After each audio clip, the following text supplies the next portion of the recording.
हैं उसी तरह का नहीं पूछ लें और ईमानदारी पूर्वक जो है झारखंड के हित में जो है देश के हित में मतदान करें। धन्यवाद। सर, जैसे अभी हम लोग जैसे जहाँ भी जाते हैं सब जनता लोग यहाँ का बोलते हैं कि झारखंड आज 24 साल अलग हो गए हैं, लेकिन यहाँ इतना आपदा रहने के कारण इतना अबरक है, कोला है, बहुत सारे यहाँ हमारे यहाँ 40% आपदा रहने के बाद भी ये झारखंड मैंने गरीबी स्थिति में क्यों जा रहे हैं? देखिए, सबसे बड़ा कारण है कि सही आदमी चुनकर नहीं जाते।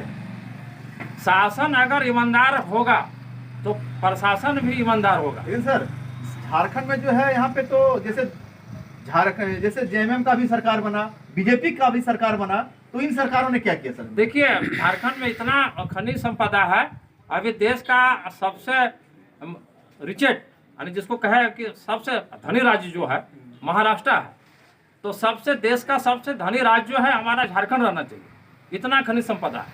लेकिन यहाँ पर सबसे ज़्यादा गरीब राज्य है। इसका सबसे बड़ा कारण है कि भ्रष्ट लोग जो है चुनकर जाते हैं और वो झारखंड का राज्य के बारे में नहीं सोचते, वो अपने बारे में सोचते हैं कई पीढ़ी तक धन हम जमा कर लें। अभी जितना झारखंड का पैसा है 10% लोगों के पास है।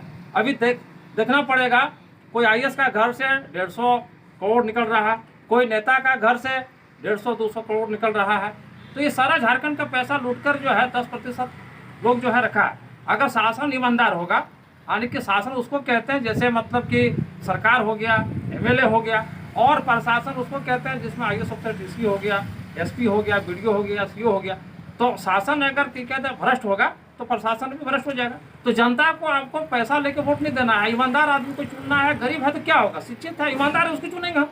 सर, जैसे यहाँ 2 बार मैंने क्या कहते हैं जेएसएससी निकला, एसएससी निकाला, तो दोनों बार मैंने क्वेश्चन लीक होने का आरोप लगा गया। तो क्या सही है? कहाँ तक एकदम सही है। इस बार सीजीएल का जो क्वेश्चन आउट हुआ 12 आदमी पकड़ाया है, और उसमें जो है देवेंद्र महतो जो आंदोलन मैंने किया था, और आपका जो है जयराम महतो जो आंदोलन किया था, उस पर केस भी हुआ, और उसी केस में नॉमिनेशन में जो है उनको अरेस्ट भी किया था। तो हम पूछते हैं कि जब ये लोग आंदोलन किया, सही में क्वेश्चन आउट हुआ था, तो ये लोग के ऊपर केस नहीं करना चाहिए प्रशासन को। जिसने आउट मैंने करवाया उसको कहते सजा दीजिए, कड़ा से कड़ा दीजिए, ये करना चाहिए। तो जब तक आप सही आदमी को मतलब कि चुनेंगे नहीं, तब तक आपको जो है झारखंड के विकास के बारे में उम्मीद करना बेमानी है। तो सर, अभी क्या लगता है किस हिसाब से लोग चुनाव करेंगे तो कि यहाँ का सरकार जैसे बढ़िया सरकार बने और झारखंड के हित में सोचे, खतियान के बारे में सोचे, और झारखंड कैसे प्रोग्रेस हुआ, आगे बढ़े, यहाँ का युवा को कैसे रोजगार मिले। और जैसे जैसे मैंने समय बीतते जाए उतना ज़्यादा बेरोजगार हो रहे हैं यहाँ का लोग। देखिए, अगर जब तक यहाँ पर स्थानीय नीति नहीं बनेगा तब तक बाहरी आदमी को नौकरी बेचा जाएगा। जब स्थानीय नीति बिहार में है, उड़ीसा में है, बंगाल में, झारखंड में क्यों नहीं बनेगा?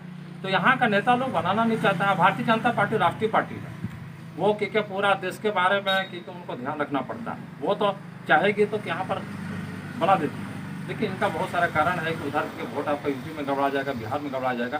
तो क्षेत्रीय पार्टी झारखंड मुक्ति मोर्चा की बना है, ये तो भ्रष्टाचार में डूब गया। ये कोशिश भी करता है तो राज्यपाल को अटका देता है, और तो या नियमावली सही नहीं बना पाता है। तो ऐसा भी हो सकता है सर कि कोई नया पार्टी उभर सकता है यहाँ पे भी? एकदम। ये लोग झारखंड मुक्ति मोर्चा और भारतीय जनता पार्टी जब यहाँ पर झारखंड में 24 साल में स्थानीय नीति नहीं बनाया, उसी मुद्दा को लेकर नया पार्टी निकल गया, जयराम महतो पार्टी। यही लोग पैदा किया है, ये भारतीय जनता पार्टी और झारखंड मुक्ति मोर्चा ने उसको पैदा किया। सर, ऐसा भी हो सकता है ना, जेएमएम भी ऐसे पहले बोलता था कि हम अपना झारखंड के हित में काम करेंगे, 1932 का खतियान के बारे में काम करेंगे। ऐसा तो नहीं है जयराम महतो भी ऐसा करे? देखिए, बिहार में जब बन सकता है तो झारखंड में भी बन सकता है। नेता लोग ये मुद्दा को जिंदा रखता है और गरीब गुरबा झारखंड में रखना चाहता है, और वोट लेकर जो है अपना संपत्ति बना। और हम आज एक डॉक्टर के सामने हैं, यहाँ का जानते हैं कर्मठ का माहौल, किस हिसाब से आदमी लोग यहाँ का वोट करेंगे, किस आधार पर? सर, यहाँ पर किस आधार पर आदमी को वोट करेंगे लोग, जनप्रतिनिधि सबको? मेरे विचार से तो, और मेरा जनता को भी मेरा तरफ से अपील होगा कि ऐसे लोगों को वोट करना चाहिए जो शिक्षित हो, जिसका खुद का विचार हो, कुछ झारखंड के बारे में अच्छा से, हमारे क्षेत्र के बारे में, हमारा दुमका लोकसभा के बारे में बढ़िया से सोचे, कम से कम विद्यासागर के बारे में सोचे, शिक्षा के बारे में, नौकरी के बारे में, और पढ़े लिखे उम्मीदवार को देना चाहिए। और सर, जैसे मान लो यहाँ से तो बहुत सारी सरकार बने, बहुत सारे यहाँ से सीट भी दिए हैं, मैंने सरकार बनाने में योगदान रहा है झारखंड से। तो आपको कैसा लगता है कि मैंने सरकार विफल हो रहा है कि सरकार अच्छा काम कर रही है? जी, सरकार तो बहुत, वर्तमान सरकार अच्छा ही काम कर रहा है, बहुत अच्छा काम कर रहा है। तो क्या लगता है इस बात पे उसी को आगे वोट करेंगे या क्या लगता है आपको? जैसे ये लोकसभा का वोट में तो लगता है कि सर उसी का करना चाहिए, करेंगे भी लेकिन और हमारे जहाँ तक है, सरकार तो अच्छी ही है, उसके बारे में कुछ नहीं कह सकते। देख रहे हैं स्टार 24 एक्सप्रेस। आज हमारे साथ जो है इनकम टैक्स ऑफिसर के एक पदाधिकारी जुड़े हैं, यहां से जानते हैं चुनाव के माहौल को। नमस्कार।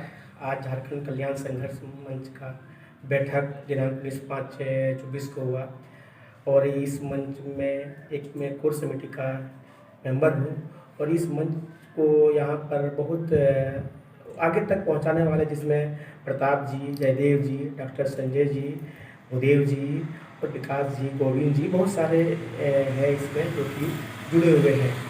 और आज इस मंच के द्वारा हम यह कहना चाहते हैं कि यहाँ पर जो कर्मठार जो है, जिसमें शिक्षा का बहुत ज़्यादा प्रभाव है, वो शिक्षा के लिए हम लोग किसी को भी वोट दे देते हैं।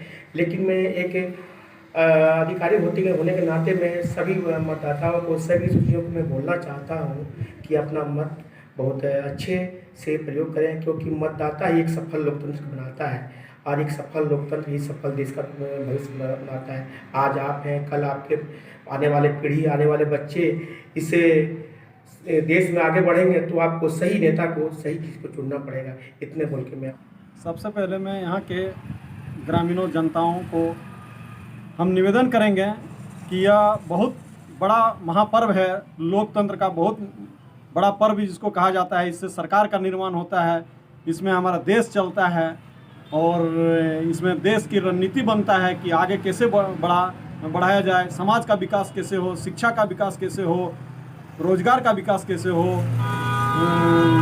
इस विषय पर जो हमारे यहाँ के कैंडिडेट जो खड़े हैं वो विचार करेंगे, उनको ही हम लोग निवेदन करेंगे कि उन्हीं को मतदान करें।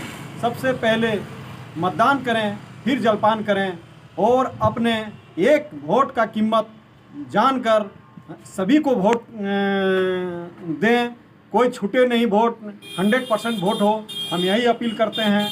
और विकास जो करें उसको देना चाहिए, जो स्थानीय नीति पर बात करें, रोजगार पर बात करें, वो जनता को हम अपील करते हैं उन्हीं को देना चाहिए। कल्याण संघर्ष मंच का हम लोग सर्व समिति का निर्णय लिए हैं, जो हम लोग अच्छा वोट देंगे और जो सरकार है हम लोग सरकार बनाएंगे और प्रखंड से लेकर के पंचायत तक हम लोग एक सलाह रखे हैं, वोट हम लोग भारी से मतों से विजय बनाएंगे। आगामी 1 तारीख को चुनाव होने वाला संसद का, तो यहाँ का जनता क्या देखकर वोट करेंगे?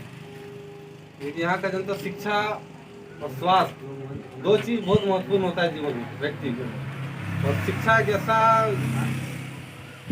ऐसा दूध है जो इसे पिएगा, शिक्षा शेरनी का वो दूध है जो इसे पिएगा वो दहाड़ेगा।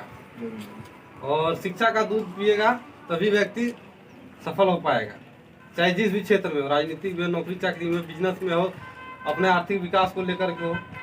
शिक्षित रहेगा व्यक्ति तभी आगे बढ़ पाएगा, शिक्षा से उसका कोई शोषण नहीं कर पाएगा, समझ बूझ कर समझदारी से अपना मत का प्रयोग करेगा।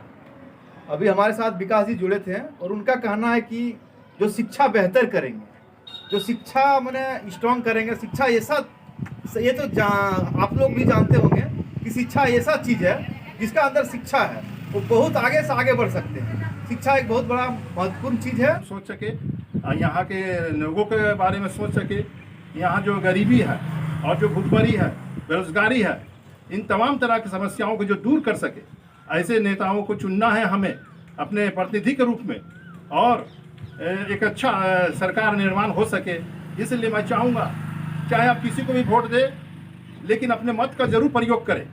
और ये मताधिकार बड़ा हम लोग भाग्यशाली है, एक उन्नत लोकतंत्र में हम लोग आज, भारत हमारा एक बहुत विशाल लोकतंत्र है और इस मताधिकार का जो हमें मिला है संविधान से, इसे हमें भरपूर प्रयोग करना चाहिए और किसी भी कीमत पे घर पे बैठ के नहीं रहना है।